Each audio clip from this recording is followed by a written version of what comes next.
চোখে হঠাৎ করে কাল বৈশাখী, চৈত্রের শেষ বেলা পাতা ওড়ে নাকি, গত বছরের মায়া ভেঙে যাবে বলে রাজপথ ভেসে গেছে অচেনা কাজলে।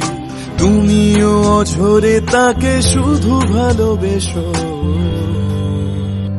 এসো হে বৈশাখ, এসো এসো, এসো হে বৈশাখ।